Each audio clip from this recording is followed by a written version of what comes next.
Carey with Function First and the Pain-Free Movement Specialist. I want to share with you actually one of my favorite exercises for improving thoracic extension. Of course, thoracic extension generally adds to thoracic mobility, so it's not just a postural thing, a lot of functional stuff integrated into when we can adequately extend our thoracic spine as needed. Now, this is a little bit of a kind of a modification or similar to one that you might see when people are kneeling and we use the bench, and they'll often hold a broom handle and bring it back. I'm going to show you some of the reasons why I like this one better than using the broom handle to do it, because number one, it opens it up to a lot larger population, right? So you don't just have to have super great shoulder stability. You don't have to be all that strong to be able to do this one. There's some advantages to it. Of course, it's going to add some requirements of your shoulder stability. But one of the things that it really does well is by the hand position of what we're going to do, it actually influences the shoulder. And this is often an overlooked aspect of shoulder positioning and stability.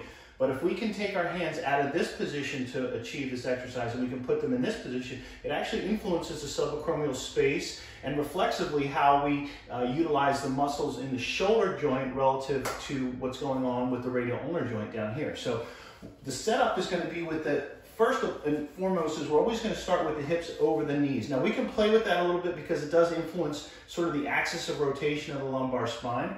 But we want to be at a distance where we can actually put our elbows and our triceps on the bench to do this. So what I'm going to do is I've got my knees just hip width apart. I am going to put my elbows here. So right off the bat, this sort of shortens the lever a little bit. Again, reduces some of the stress that'll be on the shoulder versus having the arms long.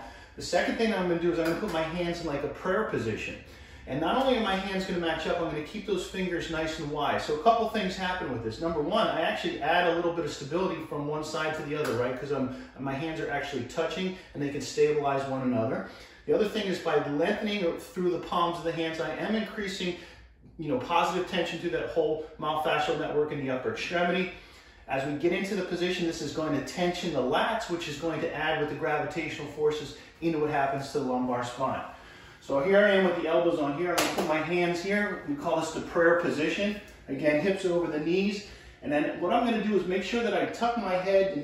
My head just needs to clear this space, but I do want to relax my head down and let it drop because I want to disengage or disassociate any involvement of the upper traps, because we know those muscle groups have what we call low irritability threshold, which means they want to crash the party even when they're not invited. So we want to make sure that the upper trap 1 and 2 are really completely as silent as possible during this exercise as it relates to the neck.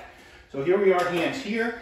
I'm going to take my head and I'm going to tuck it through, and then once I get down here, I'm going to completely relax the interior aspect of my body, let the internal organs help with this, and the tension on the lats to create that extension in the low back. Now here's sort of the icing on the cake. I'm going to take the thumbs, and the cue is try to touch between the shoulder blades with the thumbs. And as I do that, moving the hands, flexing the elbows more, that further increases the tension through the triceps, into the lats, and again into that extension in the upper back.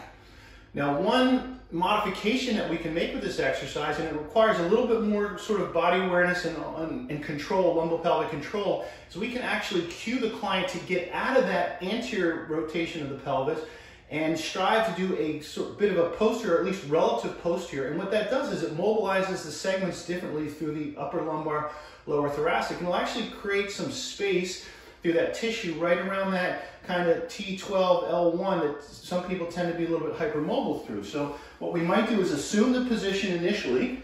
As I mentioned here, hands here, tuck the head down, let it all drop, thumbs back, and then once here, I'm going to try to tuck that pelvis under.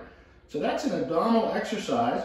There's work involved in there. You can see where the segments in the lumbar spine are influenced, and the lower thoracic are influenced differently. So we'll generally try to hold that position if the client's capable for 20 to 30 seconds minimum to get the benefits out of it, because we ultimately do want to let them sort of relax into it. If initially they get into it, there's a whole lot of sort of uncertainty and extra co-contractions going on to stabilize. We won't get the full benefit. They've got to feel safe. They've got to feel their shoulders can handle it, but it's an excellent exercise for that thoracic extension and a little bit of lumbopelvic control too. We can add it to for the clients that are ready for that. So let me know what you think, and thank you for watching.